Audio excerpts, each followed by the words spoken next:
அனைவருக்கும் காலை வணக்கம். இந்த மகாபாரத போர் நடந்தது அனைவருக்கும் தெரிந்த விஷயமே. ஆனால் இந்த போர் கிமு 3162 நிகழ்ந்திருக்கலாம் என்பதை இந்த வானவியல் அடிப்படையிலும் சாஸ்திர அடிப்படையிலும் தொகுத்துள்ளார்கள்.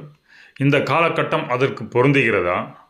மேலும் இந்த மகாபாரத போரினால் இந்தியாவில் பெரும் அழிவுகள் அது பிற்பாடு உண்டாகியதா, அதன் தாக்கம் தென்னிந்தியாவிலும் பிரதிபலித்ததா என்பதை இக்காணொலியில் காண்போம். உண்டாகியதா என்றால் ஆம், உண்டாகியது என்றே சொல்லலாம். ஏனென்றால் இந்த போரில் மிகவும் பலம் வாய்ந்த இயற்கையை பாதிக்கக்கூடிய பல விஷயங்கள் தாங்கிய ஆயுதங்கள் உபயோகப்படுத்தியிருக்கிறார்கள். அதனால்தான் இது இந்த இந்தியாவின் அந்த பஞ்சபூத தத்துவத்தை தாக்கி அழித்து, அதனால் அப்பொழுது சென்று கொண்டிருந்த சரஸ்வதி நதியை வற்றச் செய்து அதன் போக்கியை மாற்றியது. இந்த காலகட்டத்தில் நமக்கு இங்கு பாலாறு, காவேரி, ஈவன் வைகை பகுதிகளிலும் பெரும் வெள்ளங்களும் அதன் போக்கு மாறியுள்ளது.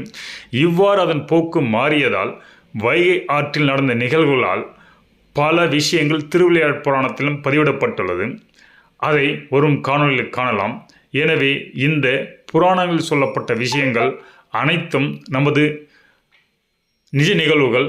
இதை நான் அனாலிசிஸ் செய்து, அதாவது கம்ப்யூட்டரில் ஆர்டிஃபிஷியல் இன்டெலிஜென்ஸ் மூலம் இந்த காலகட்டத்தில் நடந்திருக்கும் என்று ஒரு சில விஷயங்கள் ஆராய்ந்த பொழுதும் அதுவும் இந்த காலகட்டத்தில் பல அசம்பாவிதங்கள் நடந்த விஷயங்களை காண்பிக்கிறது.